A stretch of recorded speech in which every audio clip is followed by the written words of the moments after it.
Alrighty. So I'm here with Rowan. He's been one of my favorite players to work with, but he's done a great job, gotten a lot stronger.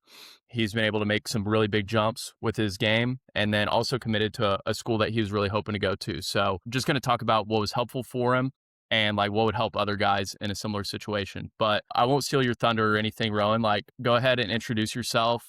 Tell me where you're from, talk about like kind of who you are as a player, and then we'll get into it. My name's Rome Burton. I was born in Cincinnati, moved to Louisville, Kentucky. I committed to play Division One baseball at Bellarmine University. It's a small mid-major in Louisville. It's a nice school, great academics and stuff like that.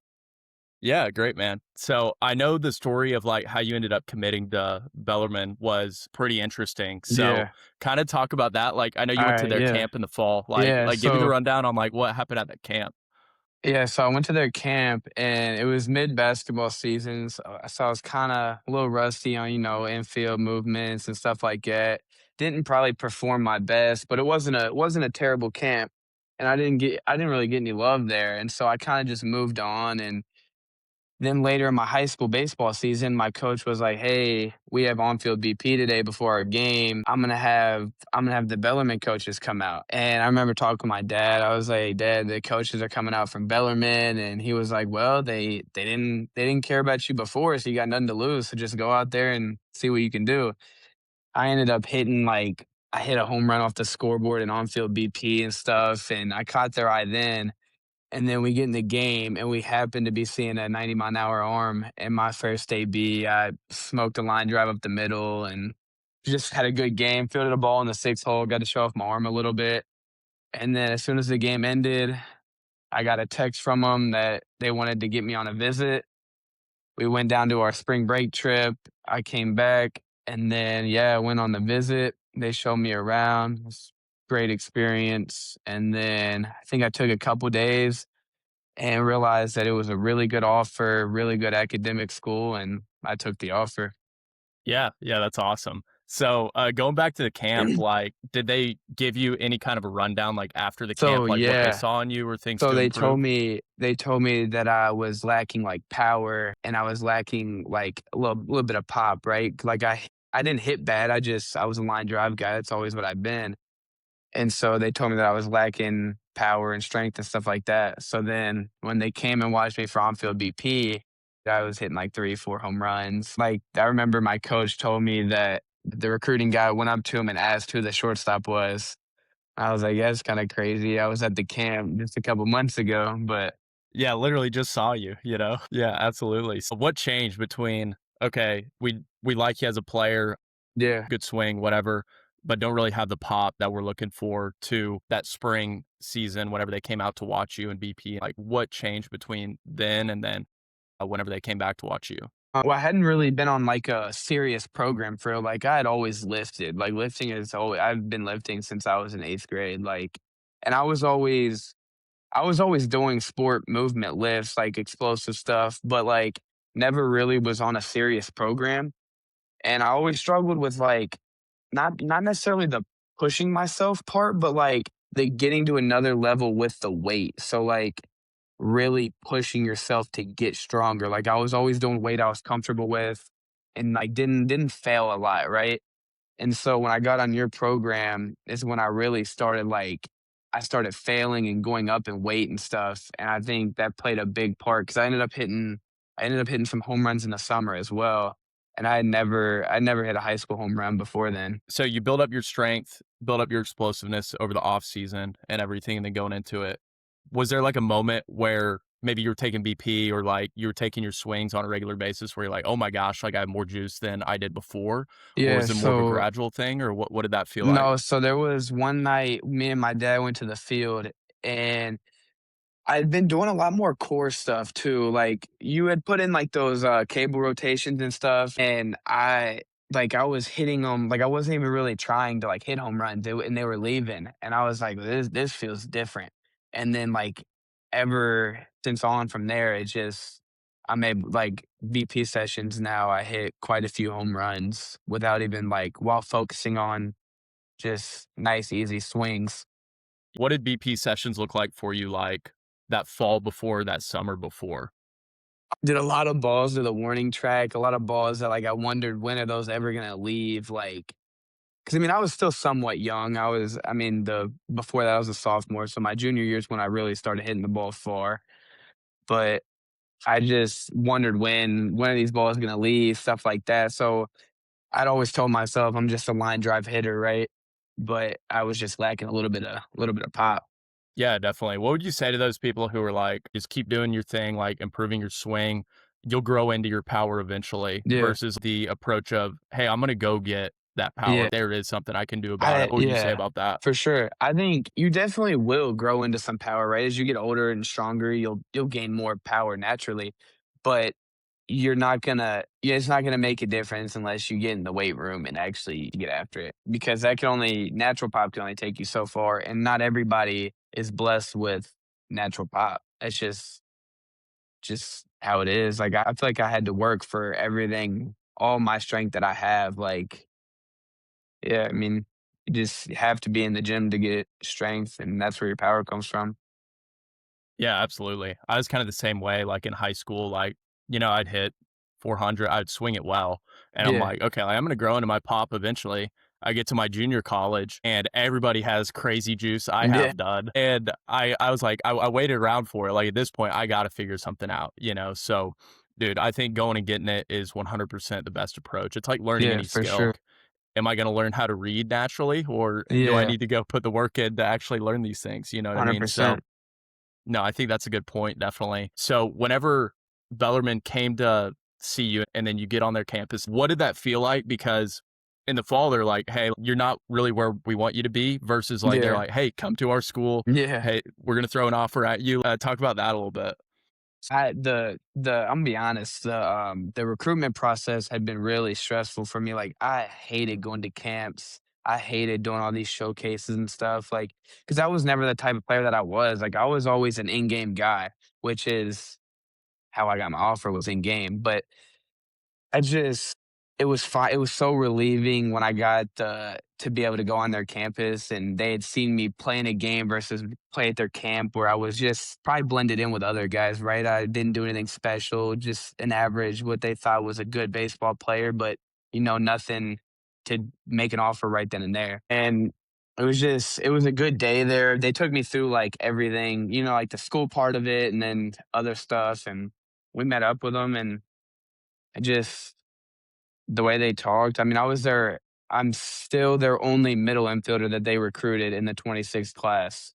So, they recruited another third baseman, but, I mean, they made it sound like they wanted me and that's the guy they wanted, so Yeah. Yeah. That's awesome. Like as a high school guy, it's a little bit more challenging with the roster limit yeah. changes. It's like they're going Right, JUCO right, or they're going yeah, portal a lot more. So exactly. that really says a lot. We're bringing in a high school middle infielder, like they would say, like muddy is in the middle in terms of recruiting. So for them to go get a high school guy up the middle, like that definitely says a lot in terms of like where you were as a player. Um, but to kind of back it up to before we started working together, I know you're a pretty good ball player and like good hands up the middle, but maybe talk a little bit about like, okay, like what your goals were in high school and like where you wanted to go at the next level. And then talk about where you were as a player in terms of metrics and Oh, what yeah, you needed to improve. for sure. So the biggest thing was speed. So I had the stolen base record at North Bullet, but my numbers were really low, like, when I would run the 60, like, I was running, like, 7.4s, and I could never really understand because I thought I was fast, like, not fast, but, like, definitely not a 7.4, and so that was, like, the biggest problem that I had, like, I couldn't go to these showcases and run a 7.4 as a middle infielder, right? Because that's supposed to be your quick, speedy guys. And so that was when I realized I was like, I have to get faster. And so that was a big part as well.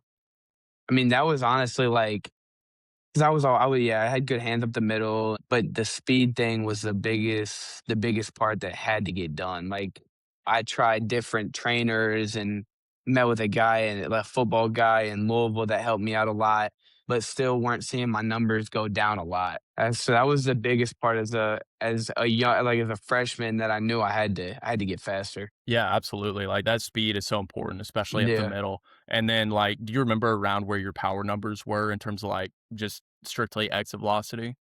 So as a freshman, I was like 85. And then sophomore is when I first got into the 90s. And then junior, I guess towards the end of the sophomore year, I was at 93. And then junior year was when I started getting up there. And then last summer is when I hit one. My first time getting over 100 was like 103, 102.7. So Yeah, it yeah, that's just kept awesome. climbing Yeah, with a yeah, wood bat huge too. jump there. Yeah, I mean, come on now. Yeah, metal bat, that's probably like 105 or so, you know? Uh, so you're around a 7.3, 7.4, so at the 60, you know, Yeah, you're like low nines with consistently. the Yeah, exit below. Mhm. Yeah, right. definitely. So then you're able to get up to like 102 with the exit velo. Then like what were you down to now? Like what's your most recent 60 So time? I haven't actually ran the 60 in a while. I've been doing the 10s and 30s, but my best time was it was last fall. So I'd been in your program for a little bit, and I ran a 6.9. So yeah, I'd been in your program for what was it, 5 or 6 months because I had started it early in the summer. So yeah, I ran a 6.9, and I was like, all right, here we go, finally. Yeah, Was a yeah, great absolutely. feeling after being 7.4 and then running a 6.9, but I was consistently running 7 flats to 6.9s, so, I mean, anywhere in that, it was still cut down 3 10. You could definitely tell that there was a big difference. Yeah, that's great. And the 60, that's kinda like the recruiting metric. How did that Right, feel like yeah. on the bases? Like, was it a little bit easier stealing bags last spring as It was, opposed to the spring yeah, before? so last spring was when I tied the record, and I think I only got thrown out, like, twice, and so it just felt like I was able to steal whenever I wanted, honestly. Yeah, dude, that's great. Like, it seems like, yeah, you have the instincts to go get a bag, but then you get the speed, and then it's like, okay, Right, like, we then you're got able to both move aspects. and use your base running abilities. Yeah, man, absolutely. So you made some pretty good jumps. Like, what about the program itself and like the training that you were doing? What was different about it? And, like, what would you say is the reason you were able to make those jumps on the field as a player? So, I don't know if anybody's ever told you this, you probably already know, but my biggest thing that I noticed with your program that helped me get stronger, like, in all aspects is the single leg stuff by far. Like, we don't I don't squat that much in your program, and when I did all the single leg stuff, dude, my squat went up so much. So I think all that single leg explosiveness like, helps me move around in the infield better. That's what gets you, like, better jumps when you're base running, stuff like that. So the single leg, like, that was a big part that I never really trained before I got in your program. Dude, single leg stuff is so key because Yeah. your left leg could be weak, where you're more of like right leg is strong. You wouldn't really know of it. And Right. then that's holding you back because you do have that Yeah. asymmetry in your strength. So like forcing each side to get stronger, like that is definitely a key part of it. 100%. In terms of like the workouts and the structure of it, like what was different about that versus you finding single leg stuff on Instagram or finding rotational stuff off of Instagram or maybe other stuff that you've tried in the past? Dude, literally everyone like not everyone, but most of the lifts we do correlate to baseball somehow, right? So whether it's the cable rotations or the ISO holds or just all of it, dude, it all like when I looked at it, I was like, all right, this is good for I mean, it could be good for anybody, but this is good for me as a baseball player, as a middle infielder. Like I knew it was a good program just by looking at that first set of lifts compared to what I'd been doing.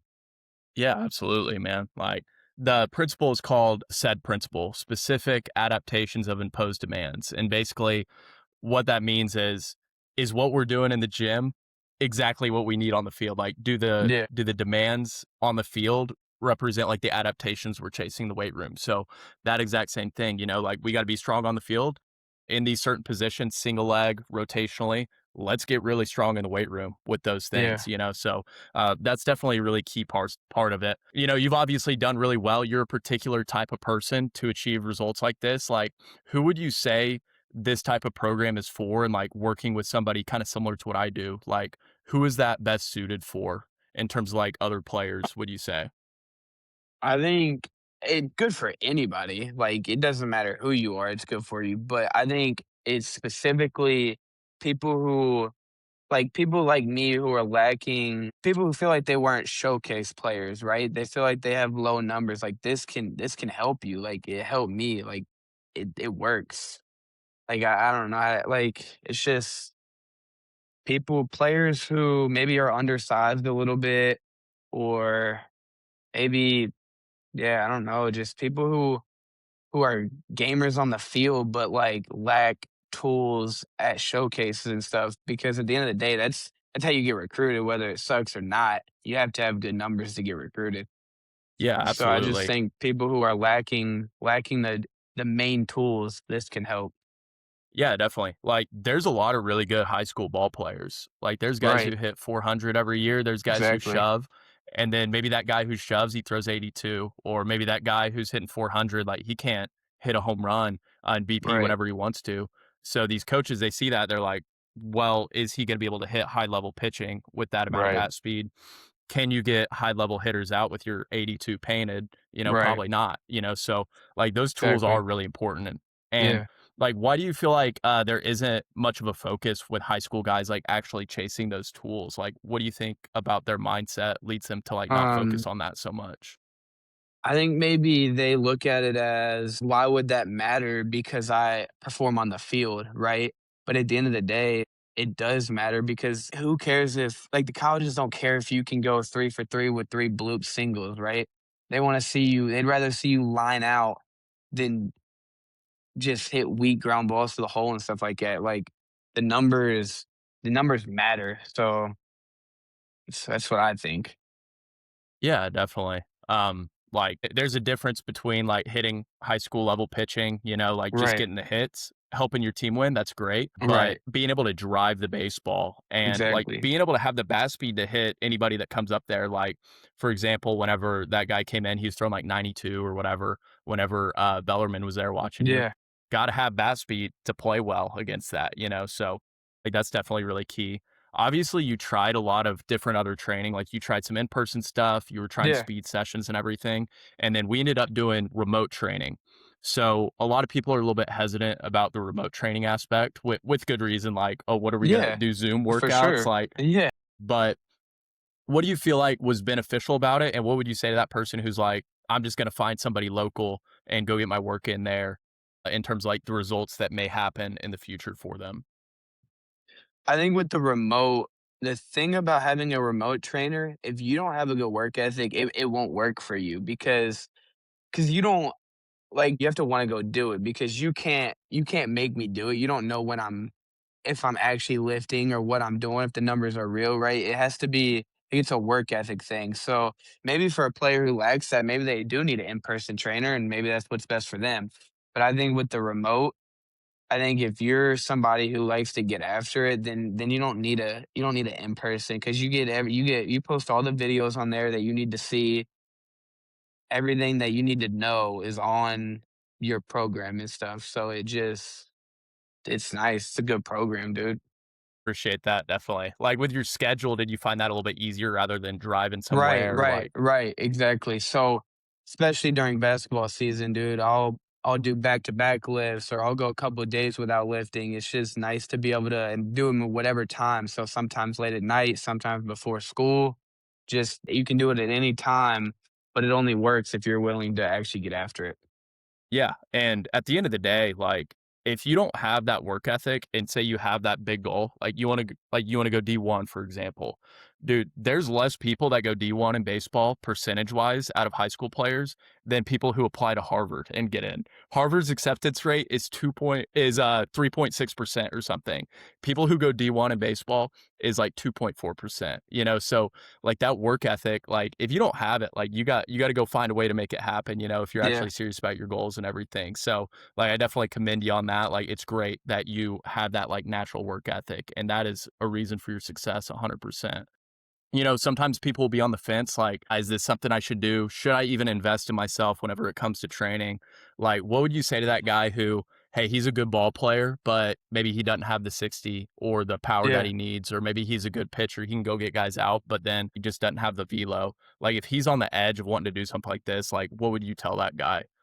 So I what can it hurt? Like, it can't, you're not gonna get worse from the program. right? So give it a try because if you don't do it and then you regret it later, oh man, I should have did the program. Now I'm in my senior year and I'm panicking trying to get recruited.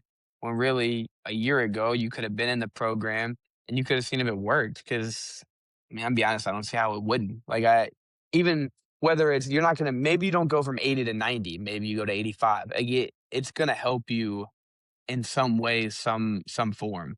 So I would say I would say you would only hurt yourself by not doing it. You can't the program's not gonna make you worse. Yeah, absolutely. And then, like, what do you feel like is the benefit of, like, having that structured routine rather than, like, trying to figure it out on your own or, like, doing Yeah, different things or maybe just trusting the team list that you do at school? yeah. I think the schemes being there for you and the lifts being there for you are so much easier than, like, me sitting here wondering, is this do baseball players should be doing this? Is this how many reps I should be doing? Like, having a program that's already laid out for you and you just get to look at it and do it is so nice. Especially with all, like, the med balls and stuff, like, that's stuff that you probably wouldn't be doing if you were just doing a traditional 5-day split with back and buys and stuff like that, right? Because yeah, you can get stronger from other programs, but explosive strength plays in different ways than just being strong. Yeah, 100%. You know, like having the capacity to produce force, like that is strength. Like being really strong, you have the capability, but to be able to use it on the field, you know, it's that explosiveness. Like the brain Right. has to be able to send those impulses down to your muscles quickly. And you got to be coordinated enough to make it happen. So I think that's really key. Dude, I appreciate you running through your story and everything. Like such a cool story. Like, who is this guy that came to our camp last fall? We don't even recognize him. And then what a week later you're on you're on a visit, you get offered, you know. So like Yeah. that is a super inspirational story. I think that's really cool. What would you say like is next for you? What are you looking to see in the future? You know, obviously never want to be satisfied. Like Yeah. what do you want to see happen in the future for yourself? So right now I'm in basketball season and I'm training and trying to get stronger and stuff, but I have a big summer coming up. I'm playing in a college league in Florida. So it's like an 8-week, pretty cool Boca Raton. I'm staying down there in a condo. It's gonna be pretty cool. But it's for college kids. So a lot of the teams have like most it's only D1 players, so a lot of Power 5 kids, and they're gonna be 3, 4 years older than me. So I'm looking forward to going down there and competing. I think it'll be big for me to get me ready to go into Bellarmine ready, more ready than any other freshman on campus. Yeah, absolutely. Like seeing high level competition, that's Right. huge. So you've been lifting during basketball season, right? Like shouldn't you just be only doing basketball stuff? Like why are you lifting during basketball season? So again, basketball season, I love it. I have fun. Like it's something I enjoy. The conditioning's great, keeps me in shape. But at the end of the day, it's my off season for baseball. So I have to get stronger, whether that's lifting before a game or lifting after a game that night. Like you have to you have to realize what's important. So is it playing is it playing basketball and then going out to eat with your friends after, or is it realizing, hey, this is my off season. I gotta get after it. I gotta go lift. Like have to get stronger. Yeah, absolutely. Like kind of making those priorities, you know, they say like success leaves clues. You know, that's a really good example. Like maybe that guy who's like just naturally a dude is able to, hey, go screw around during basketball season. Yeah. Not screw around, but like, you know, Yeah, no, go to yeah. all the things rather than Right, right. prioritizing development with baseball. And then once baseball season starts, like kind of talk about like what the in season process looks like and like the advantage of training in season. Yeah. So when I had some questions about that, right? Because last year was our first in-season training together, and you made it really clear on what I was supposed to do. Because I had questions about, "Oh, dude, well, I play 4 games this week. How do I keep from being sore and stuff like that when trying to be 100% on the field every game?" And it was just nice to see that not necessarily did we go lighter, we still got after it for sure, but there were just some different tweaks we made with it being in season, and then a lot of stretching and um, a lot of rehabbing and stuff like that, and it was just good in-season program. That way, if you don't lift all baseball season, I mean, you'll sit there and lose all your gains that you made in the off season. So I thought training during the season as much as it would suck playing a 5 o'clock game, coming home and lifting that night, it's just you have to maintain. Yeah, yeah, absolutely, man. But yeah, that in season stuff, so key, right? Like, are we gonna waste away during the season? Then we gotta Right. start over in the summer Yeah, ball. exactly. Or are we gonna continue to keep climbing? Like, imagine like you're trying to climb up a mountain and then like every 3 months you're trying to climb up this mountain, you start going backwards. You're Yeah. probably never gonna get up that mountain, you know, like we gotta keep climbing, even if it's at a slower pace, you know. So I think that's a good point. Kind of the last thing, like, do you have anything else you would say to somebody who is in the exact spot you were in as a player? Like, what would be your advice to that guy? Um, I would say just keep going as much as especially with that recruitment process. Like I know how like I struggle with it heavily. Like, the recruitment process made me not enjoy baseball for a little bit, to be honest. Like it just it sucks having to get recruited. I mean, it's your career. Like it's what you want to do for going into college. Like you feel like you have to get it done, or else I mean, it's it. But there's always if you keep pushing, you can get there no matter what level it is. Maybe it's not D1, maybe it's D2 NAIA. There's always a place for you if you work and go get it. Yeah, absolutely. I think that's a great point. But dude, Rowan, really appreciate your time today. Gonna go ahead and end the video, but dude, appreciate your time definitely. Yeah, for sure.